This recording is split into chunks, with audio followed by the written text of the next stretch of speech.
vedem dinamica, vedem pe înger, parcă acum planează și planarea lui s-a oprit în fața Preacuratei, în fața Fecioarei Maria, care ea stă, având în spatele său templul din Ierusalim, inima liturgică a Vechiului Testament, dar și sediul gândirii profetice. Sesizăm în câteva dintre imagini că ea are o activitate, în sensul că toarce. În această imagine se vede foarte bine fusul și firul. Fecioara face un gest de nedumerire, adică spre deosebire de Eva veche, care la prima ofertă a îngerului căzut, se deschide și o primește, fără să discearnă, fără să judece consecințele ofertei aceleia. În cazul de față, Fecioara Maria, Eva a doua, filtrează, cerne oferta.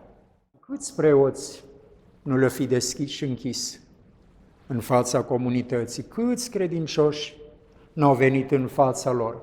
În partea de sus vedem Buna Vestire.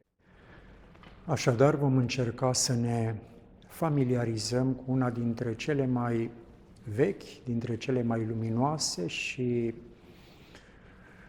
importante din punct de vedere teologic, dar și artistic, icoane ale praznicilor bisericii. Este vorba despre sărbătoarea Bunei Vestiri, așa cum apare ea reprezentată în icoana răsăritului creștin. Această temă, Buna Vestire, sigur, artiștii, iconarii, au găsit-o în Sfânta Evanghelie de la Luca, în primul capitol, au găsit-o de asemenea exprimată în cântările sărbătorii, adică la utrenie, la vecernie și la utrenie, de asemenea au găsit-o în ceea ce au făcut iconarii din generațiile anterioare. Una dintre cele mai vechi imagini ale Bunei Vestiri, potrivit arheologilor, este cea pe care o găsim într-una dintre catacombele romane, catacomba Priscilei. Arheologii spun că este vorba despre o imagine de secolul al II-lea. Avem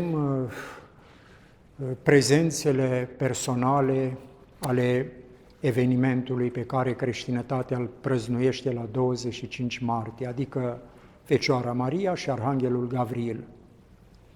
Și la noi în țară avem imagini foarte vechi, mi-aduc aminte și îmi face plăcere să evoc Buna Vestire de la biserica de la Ribița, din biserica de la Ribița, o frescă de primii 5-10 ani după 1400. Așadar, o frescă foarte veche, monumentală ca prezență, ca mod de realizare. Și în afară de acestea, sigur, ne aflăm noi înșine în prezența câtorva imagini ale Bunei Vestiri. Deși nu este cea mai veche dintre cele pe care le avem la îndemână, îmi place să mă refer, îmi place să semnalez icoana muzeului nostru, Muzeul Arhiepiscopiei Vadului, Feleacului și Clujului, o icoană de secolul XVI, o Bună Vestire monumentală, bine realizată de către un zugrav, de către un pictor anonim.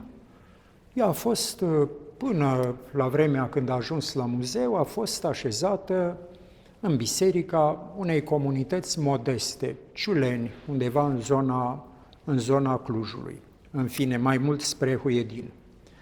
Am adus și alte imagini care ne vor ajuta pe parcursul întâlnirii noastre și de asemenea ne vom raporta negreșit la ușile împărătești pe care le avem în față, zugrăvite tot de către un iconar anonim pe la 1750.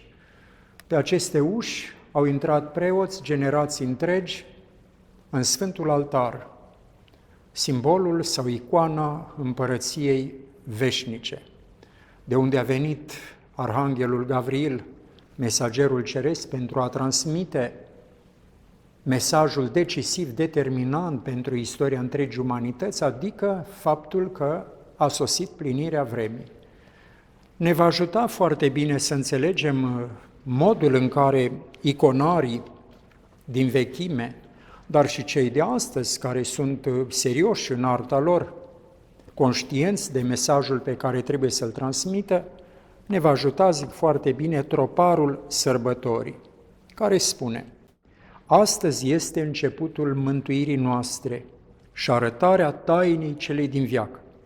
Fiul lui Dumnezeu, fiu Fecioară, îi se face și Gavril harul îl binevestește.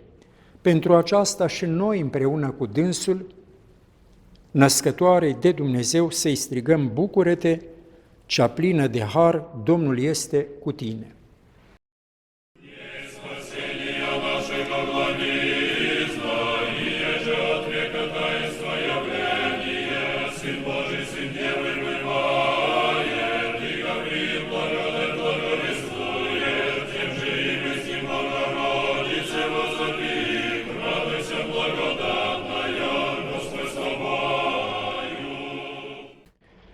Scena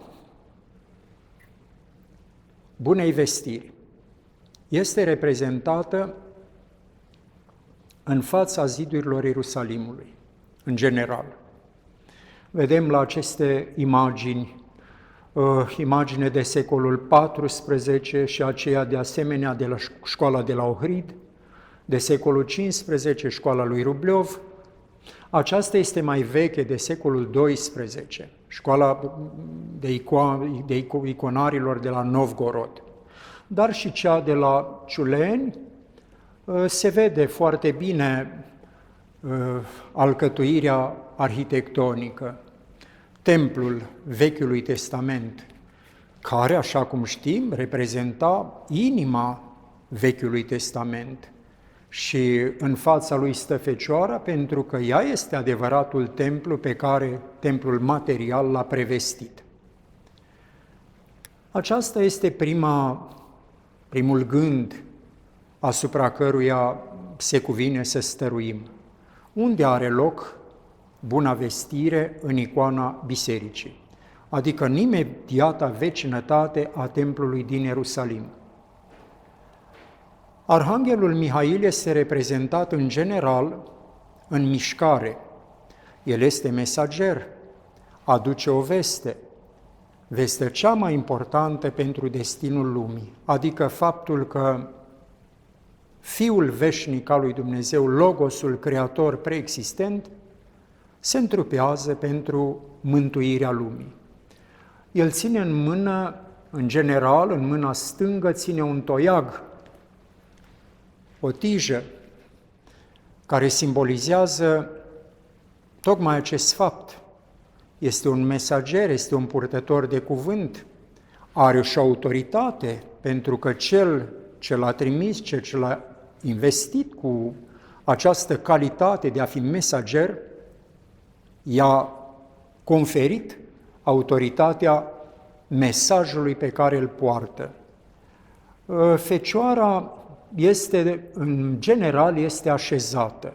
În icoanele mai vechi, cum este cea de secolul XII din școala de la Novgorod, ca și cea pe care am amintit-o la început, imaginea din catacomba Priscilei din secolul al II-lea, Fecioara stă în picioare față în față cu mesagerul ceresc.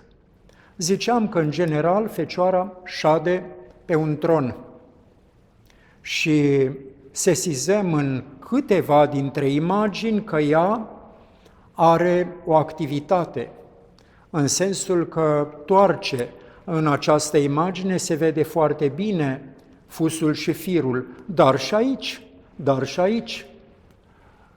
Este vorba despre faptul că, potrivit protoevangheliei lui Iacob, la templu cât a stat Fecioara Maria, a fost introdusă în tainele Sfintei Scripturi, de aici faptul că înțelege mesajul Îngerului și poate comunica cu el pe aceeași frecvență, ca să spunem astfel. Și în afară de aceasta a fost deprinsă cu arta liturgică, adică, între altele, împreună cu celelalte fecioare care erau înzestrate cu talent, trebuiau să confecționeze odăjdile, veșmintele preoțești și celelalte podoabe ale templului. În cazul de față este vorba despre faptul că fecioarei s-a încredințat la un moment dat să toarcă și să contribuie la țeserea catapetesmei, acel văl imens, impresionant, care despărțea Sfânta Sfintelor de Sfânta. Ne aducem aminte vălul acela când Domnul Hristos și-a dat Duhul pe cruce, s-a sfâșiat de sus și până jos, arătând prin aceasta că cerul pe care Adam l-a închis cu neascultarea lui s-a redeschis.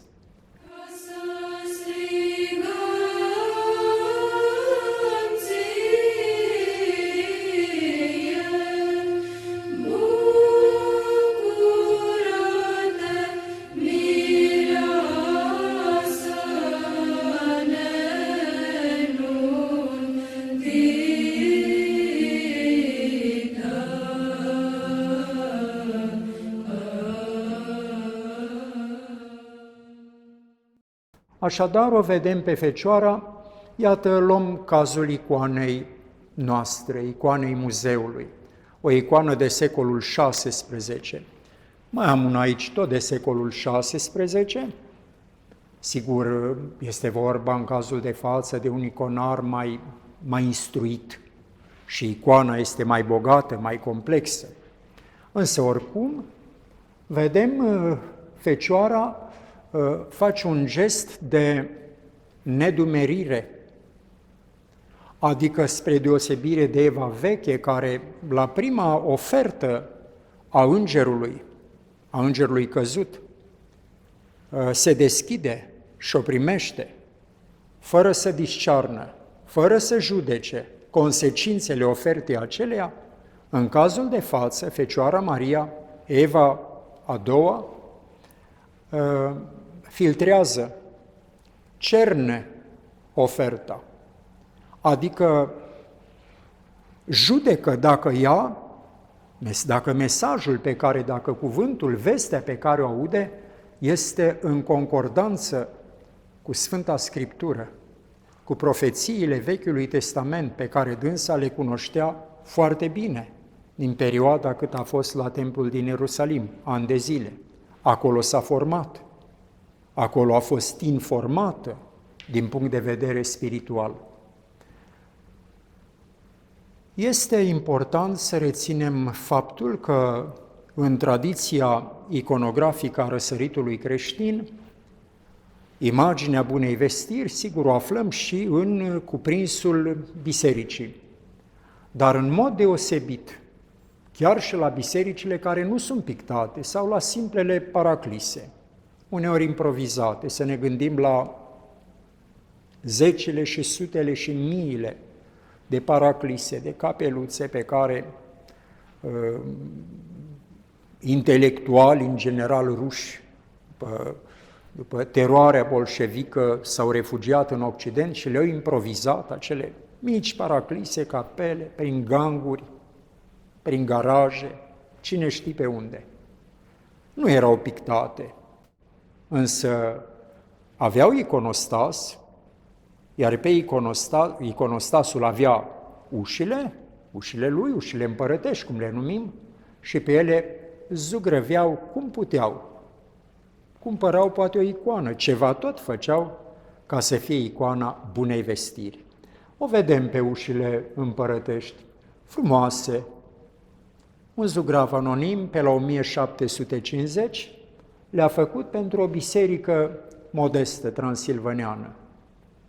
Cum ziceam, câți preoți nu le-o fi deschis și închis în fața comunității, câți credincioși n-au venit în fața lor.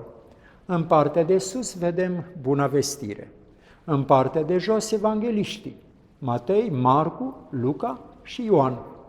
Și acolo, pe ușile împărătești, pe Fecioară o vedem lucrând, potrivit unui principiu vechi, care s-a înfiripat și s-a impus deodată cu cele mai vechi forme de civilizație umană, anume că omul este dator să producă ceva, să lucreze, să facă ceva pentru ca să rămână în urma lui. De aici imaginea continuă pe care o găsim în Sfintele Scripturi și în cărțile noastre de slujbă, că omul trebuie să fie asemenea pomului roditor. El trebuie să rodească. Știm bine și monahii, asceții, care n-au a cultiva pământul, n-au a cultiva grădini de pom sau a crește vite, în vechime, în ani îndelungați de meditație, făceau și lucru manual, pentru a fi de folos celorlalți și pentru o să găsesc o formulare potrivită, pentru a avea o sprinteneală a minții, pe care nu ne-o putem câștiga dacă stăm într-un fel de letargie, într-un fel de lenevie continuă.